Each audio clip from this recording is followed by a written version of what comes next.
padroeira de um povo a lutar, a gente mineira te quer exaltar, não só lá na serra. Amado irmão, amada irmã, saúde e paz. Abençoe-nos, Deus, copiosamente na alegria de estarmos aqui, por sua graça, congregados ao redor de nossa mãe amada, Mãe Maria, para proclamar a palavra e nos deixar por ela interpelar. É assim que nos alimentamos, para modularmos o nosso coração em sintonia com o coração de nosso Deus. Assim, esse Deus que é misericórdia, que vem ao nosso encontro. Como Jesus, logo que a multidão o viu, surpresa, corre para saudá-lo. E então, quando os discípulos são perguntados por ele: o que discutis com eles? Alguém da multidão respondeu: mestre, eu trouxe a ti meu filho que tem um espírito mudo. Cada vez que o espírito ataca, joga-o no chão e ele começa a espumar, range os dentes e fica completamente rígido. Eu pedi aos teus discípulos para expulsarem o espírito, mas eles não conseguiram. Tomo aqui das alocuções do Papa Bento XVI, Papa Emérito, e compartilho para nos ajudar a compreender e a buscar a fonte da nossa força, fonte inesgotável, Cristo Salvador. O Papa Bento XVI, Papa Emérito, diz assim, comentando: o homem deixou de estar só. Os inimigos não são invencíveis como pareciam, porque o Senhor ouve o clamor do oprimido e responde do lugar de sua presença, do seu Monte Santo. O homem clama na angústia, no perigo e na dor. O homem pede ajuda a Deus e Deus responde. Nesse entrelaçar-se de clamor humano e resposta divina, consiste a dialética da oração e a chave de leitura de toda a história da salvação. Meu irmão, minha irmã, o clamor exprime a necessidade de ajuda e apela-se à fidelidade do outro.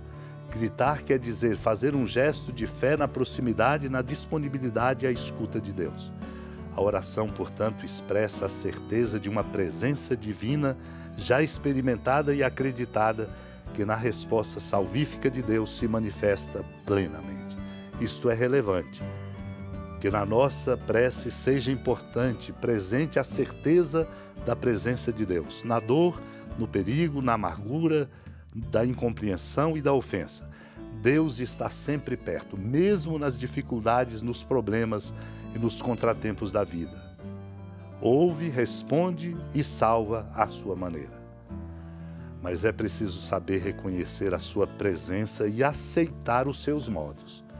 Que o Senhor nos conceda a fé, nos ajude na nossa debilidade e nos torne capazes de crer e de rezar em todas as angústias, nas noites dolorosas da dúvida e nos longos dias da dor, abandonando-nos com confiança a Ele, que é o nosso escudo e a nossa glória, permanente glória.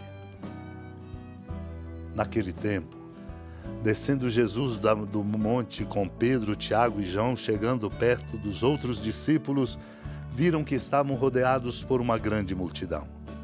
Alguns mestres da lei estavam discutindo com eles. Logo que a multidão viu Jesus, ficou surpresa e correu para saudá-lo.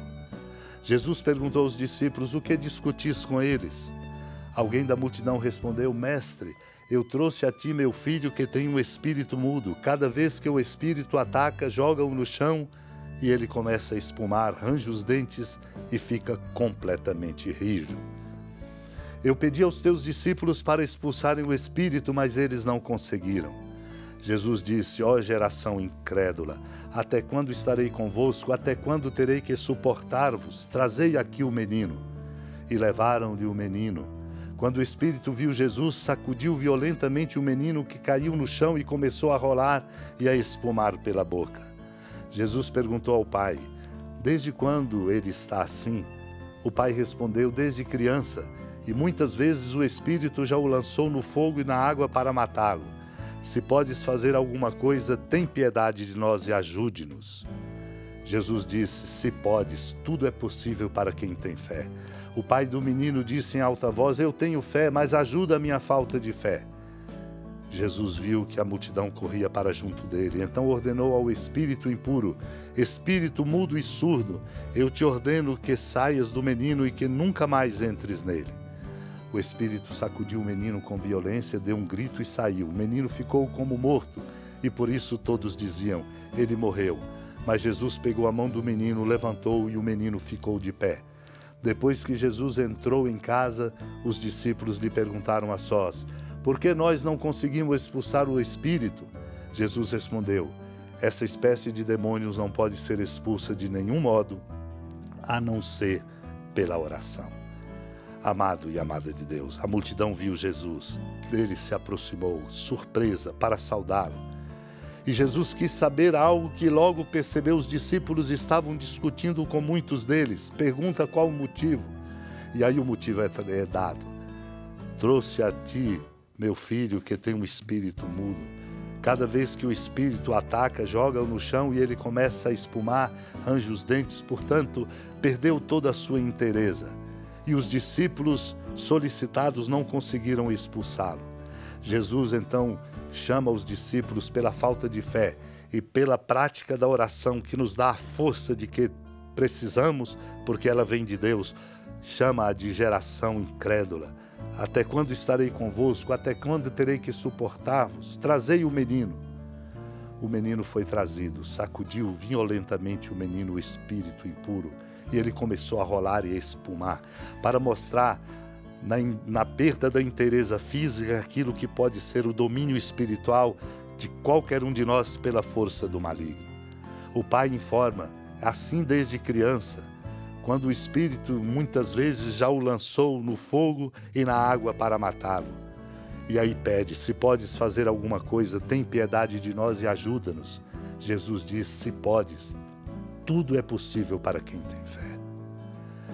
O grito do pai do menino deve ser o nosso: eu tenho fé, Senhor, mas ajuda a minha falta de fé. Foi quando Jesus então ordena ao espírito para sair, e ele sai. E o menino fica como morto, mas na verdade recuperada a sua inteireza física, mental e espiritual. O espírito sacudiu. Quando em casa, os discípulos queriam saber por que eles não tinham conseguido expulsar o espírito.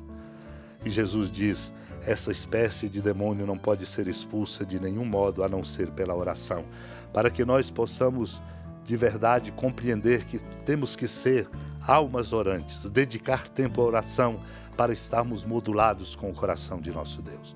Aprendamos das homilias sobre o Eclesiastes de São Gregório de Nissa, quando ele diz: se a alma levantar os olhos para a sua cabeça, que é Cristo, conforme comparação de Paulo, considere-se feliz pela viva agudeza do seu olhar, porquanto tem os olhos ali onde não existe a escuridão do mal. Voltemos o nosso olhar para Cristo, supliquemos essa graça, para que, vendo, nós possamos recuperar nele, que tem a força do amor, a nossa inteireza física, mental, espiritual e moral. Supliquemos. Senhora da piedade, Mãe Virgem do Cristo Deus. Lembrai-vos, ó piedosíssima Virgem Maria, que nunca se ouviu dizer que alguém daqueles que, tendo recorrido à vossa proteção, implorado a vossa assistência e reclamado o vosso socorro, tenha sido por vós desamparado. Animado com igual confiança, a vós recorro, ó Virgem das Virgens, e gemendo sob o peso dos meus pecados, me prostro a vossos pés.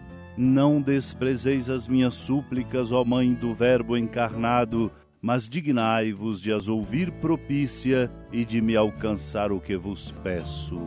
Amém. Feliz padroeira de um povo a lutar, a gente mineira te quer exaltar, não só lá na serra, tu és esplendor de toda esta terra, também és fulgor.